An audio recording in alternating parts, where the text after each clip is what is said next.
여러분 안녕하세요. 스포츠 투나잇의 추지윤입니다. 사고를 막기 위해 만든 교차로에서 왜 사고가 더 많이 나고 있는지, 도대체 하루 종일 뭘 하며 지냈을까요? 변은 익을수록 고개를 숙인다, 이런 말이 있죠.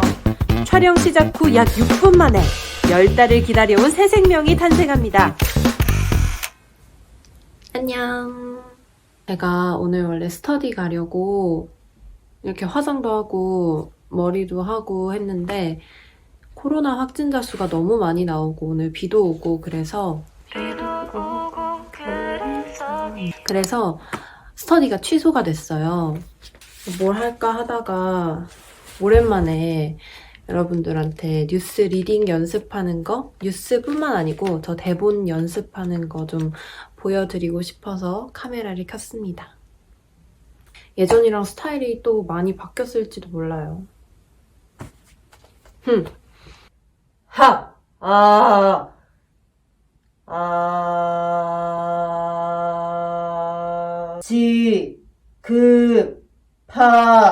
지급하는 어지러워. 도널드 트럼프 미국 대통령은 대선 결과와 관련해 결코 싸움을 포기하지 않을 것이라며 법적 수단을 동원한 불복 의사를 거듭 밝혔습니다. AP통신 등 외신에 따르면 트럼프 대통령은 현지 시간 6일 성명을 발표해 우리는 미국 국민이 모든 투표 집계와 선거 인증에 완전한 투명성을 가질 자격이 있다고 믿는다고 말했습니다. 그러면서 우리는 미국 국민이 우리 정부에 대해 신뢰를 가질 수 있도록 보장하기 위해 법의 모든 측면을 통해 이 과정을 추구할 것이라며 나는 당신과 우리 국가를 위해 싸우는 것을 절대 포기하지 않을 것이라고 말했습니다. 다음은 DJ입니다. 뭔가 이렇게 1대1로 대화하는 것처럼 DJ를 하라고 하셨는데 그런 의미에서 좀 가까이 가서 한번 읽어볼게요. 스마트폰이 없었던 시절에는 도대체 하루 종일 뭘 하며 지냈을까요? 스마트폰 세상에 빠져 있다가 문득 그런 생각이 들었습니다. 안녕하세요. 가요산책 추지윤입니다. 스마트폰으로 인터넷을 검색하고 원하는 정보도 얻고 친구들과 문자를 주고받고 SNS를 둘러보기도 하고 또 게임도 하죠. 저만 그런 건 아니죠? 그런데 생각해보면 스마트폰 없이도 하루 종일 잘 지냈던 시절 분명히 있었습니다. 잠깐 우리 스마트폰 내려놓고 인터넷도 꺼두고 옆 사람 또 주변 풍경 돌아보는 시간 가져봐요. 오늘 첫 곡은요, 윤종신의 오래전 그날. 그 다음에 또 뉴스입니다. 카심 조마르트 토카예프 카자흐스탄 대통령. 안녕하십니까, 추지윤입니다. 문재인 대통령은 카심 조마르트 토카예프 카자흐스탄 대통령과 정상통화를 하고 세계무역기구 사무총장에 출마한 유명희 통상교섭본부장에 대한 지지를 요청했습니다. 이에 대해 토카예프 대통령은 유 후보가 많은 국가들로부터 폭넓은 지지를 받고 있는 것으로 알고 있다며 최종 라운드에서 유 후보의 선전을 기원한다고 답했습니다. 다음은 스포츠 MC입니다. 웃어라 할 때 이렇게 표시를 해놔요. 제가 스포츠는 잘 모르는데 야구 이런 거 잘 모르거든요. 선수도 잘 모르고 룰도 그냥 기본적인 것만 아는데 스포츠 이 리딩은 너무 재밌어요. 어쩌죠? 공부를 해야죠. 이번 주말 미국 메이저리그가 2020 시즌을 시작합니다. 늦게 시작한 만큼 초미니 시리즈로 네? 드라마입니까? 미니 시리즈게? 초미니 시즌으로 진행될 예정인데요. 뒤에서 해야겠어. 너무 부담스럽죠, 여러분? 여러분 안녕하세요. 스포츠 투나잇의 추지윤입니다. 이번 주말 미국 메이저리그가 2020 시즌을 시작합니다. 늦게 시작한 만큼 초미니 시리즈... 왜 자꾸 미니 시리즈라고 하죠? 선생님? 글쎄요. 저도 잘 모르겠네요. 초미니 시즌. 여러분 안녕하세요. 스포츠 투나잇의 추지윤입니다. 이번 주말 미국 메이저리그가 2020 시즌을 시작합니다. 늦게 시작한 만큼 초 미니 시즌으로 진행될 예정인데요. 투나잇 브리핑에서 확인해 보시죠.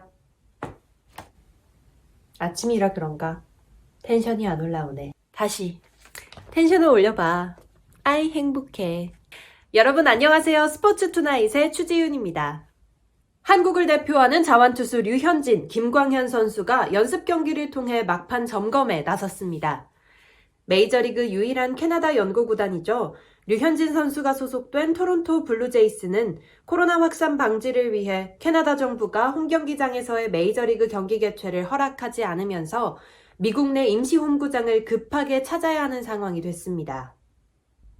한편 메이저리그 데뷔를 앞두고 있는 세인트루이스 카디널스의 김광현 선수는 인상적인 모습을 보여주면서 선발 진입 가능성을 높여가고 있는데요. 이 소식을 포함해 한 주간의 스포츠 소식을 투나잇 브리핑에서 확인해 보시죠. 다음은 교양 MC예요. 웃기라고 돼 있죠 또. 웃어야 돼, 웃어야 돼, 웃어야 돼. 안녕하세요. 생생정보통 추지윤입니다. 커피가 이처럼 세계인의 사랑을 많이 받는 이유는 적당히 마시면 신경활동이 활발해지고 또 피로를 줄여주는 효과가 있기 때문입니다. 그런데 문제는 커피를 너무 많이 마셔 카페인 중독이 생기는 건데요. 이처럼 적게 마신다면 생활의 활력소가 되지만 양이 지나치면 해가 될 수도 있는 커피. 커피가 어느새 현대인의 일상이 되어버린 지금 커피의 실과득 자세히 알아보겠습니다. 건강한 한 주 보내셨습니까? 안녕하세요. 생방송 건강클리닉의 추지윤입니다. 벼는 익을수록 고개를 숙인다. 이런 말이 있죠. 그런데 현대인들은 스마트폰에 빠질수록 고개를 숙이는 것 같습니다. 요즘 컴퓨터와 스마트폰 사용하는 분들 많아지면서 이 거북목 증후군과 목 디스크를 호소하는 분들도 늘어나고 있는데요. 그런데 중요한 건 이 목 디스크가 단순히 목에 있는 통증에 그치는 것이 아니라 이 통증이 어깨나 팔, 또 손으로까지 이어질 수 있다는 점입니다. 자, 그래서 오늘 생방송 건강클리닉에서는요, 현대인들의 척추 건강을 위협하는 목 디스크와 이 거북목 증후군에 대해 알아보는 시간 가져보겠습니다. 내레이션도 진짜 어려워요. 안 어려운 게 없어. 내레이션은 정말 장면이 떠올라야 될 만큼 감정을 담아야 되는데 그 감정이 이렇게 막 티가 나면 안 되고 담백하게 감정을 담아야 돼서 너무 어렵습니다. 이런 건 가까이 가서 해야 돼요. 어젯밤 아빠는 또 꿈을 꿨다. 돌이 지나도록 걷지 못했다는 승일이와 데일이 형제. 병원에서는 펠리제우스 메르츠바흐라는 희귀병이라고 했다. 점점 근육이 굳어가고 발목도 안쪽으로 휘어지기 시작하더니 결국 서지도 걷지도 못하게 됐다. 언젠가 꿈속이 아닌 현실에서도 씩씩하게 걸을 수 있을 거라는 승일이 데일이 형제의 바람은 끝내 이루어질 수 없는 헛된 꿈인 걸까요?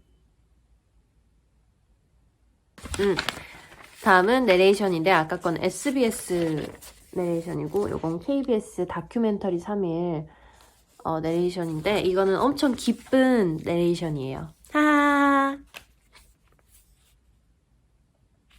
오늘 섀도우 바른 거 좀 마음에 드네. 이거는 미샤의 로즈 폼폼입니다.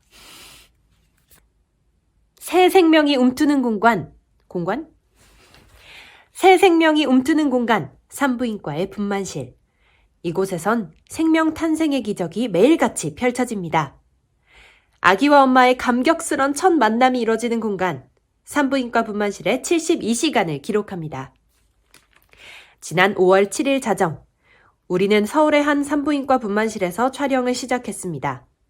하루 20명이 넘는 아기가 태어나는 이곳은 늘 긴장감으로 팽팽합니다. 8시간의 진통 끝에 태어난 아기의 모습은 어떨까요? 아빠는 자신을 닮은 아기에게서 눈을 뗄 수가 없습니다. 아기에게서 자신의 모습을 발견하려는 아빠. 이렇게 원성 씨는 자신의 첫 아이를 만났습니다. 밝은 게 더 쉬운 것 같아요. 앵커멘트. 뉴스. 최근 교차로 사고를 줄이기 위해 원형 모양의 회전 교차로를 많이 설치하고 있습니다. 그런데 춘천의 한 회전 교차로는 임시 개통 기간인 지난 한 달 새 사고가 6번이나 났습니다. 사고를 막기 위해 만든 교차로에서 왜 사고가 더 많이 나고 있는지 김상훈 기자가 현장을 취재했습니다. DJ. 안녕하세요. 굿모닝 FM 추지윤입니다. 미국에서도 최고급 식당이 몰려있는 곳이죠. 비버리힐즈에 잘 나가던 요리사가 갑자기 사표를 쓰고 고향으로 돌아옵니다. 자신의 요리 가격이 너무 비쌌기 때문인데요. 네, 바로 요리사 샘킴 이야기입니다. 1인분에 30만 원짜리 요리를 하던 그의 머릿속에 어느 날 이런 생각이 떠올랐대요.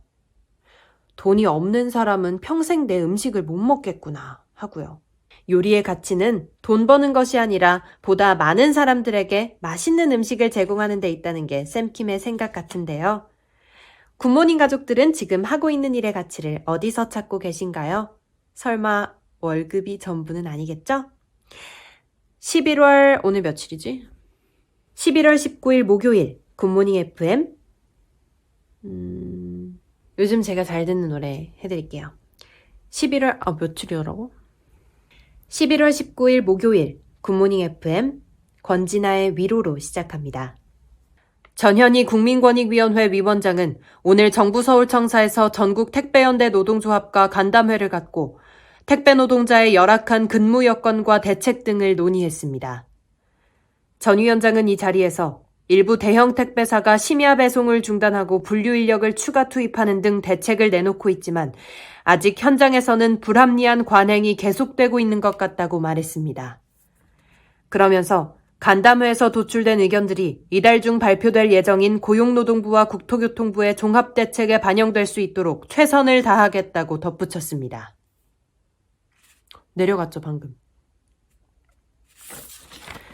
일본 외무성산하연구소가 1950년대에 제작된 미군 항공지도를 공개하며 한국 측이 독도를 불법 점령하고 있음이 재차 확인됐다고 주장한 데 대해 정부가 해당 자료는 근거가 될 수 없다고 반박했습니다. 외교부는 오늘 일본 국제문제연구소의 주장에 대해 독도는 역사적, 지리적, 국제법적으로 명백한 우리의 고유 영토이고 일본 측의 어떠한 시도도 우리의 확고한 영토 주권에 영향을 미칠 수 없음을 분명히 하고자 한다며 이같이 말했습니다. 이어 상기 보도된 지도와 같은 자료 등은 일본의 부당한 영유권 주장에 근거가 될 수 없다고 밝혔습니다. 미국 식품의약국 FDA가 제약사 길리어드 사이언스가 개발한 렘데시비르의 정식 사용을 허가했다고 로이터 통신 등이 보도했습니다. 지난 5월 긴급 사용을 승인한 지 5개월 만으로 렘데시비르는 미국에서 코로나19 치료용으로 승인받은 최초이자 유일한 의약품이 됐습니다. 렘데시비르는 에볼라 치료제로 개발된 정맥주사 형태의 약이지만 코로나19 입원 환자들을 대상으로 한 임상시험에서 효과를 보여 코로나19 치료제로 주목받았습니다. 임상시험 결과 렘데시비르를 투여한 환자의 회복기간이 5일 단축된 것으로 나타났습니다. 끝! 오늘 좋은 하루 보내시고 아니면 좋은 하루 마무리하시고 저희는 다음 영상에서 만나요. 안녕!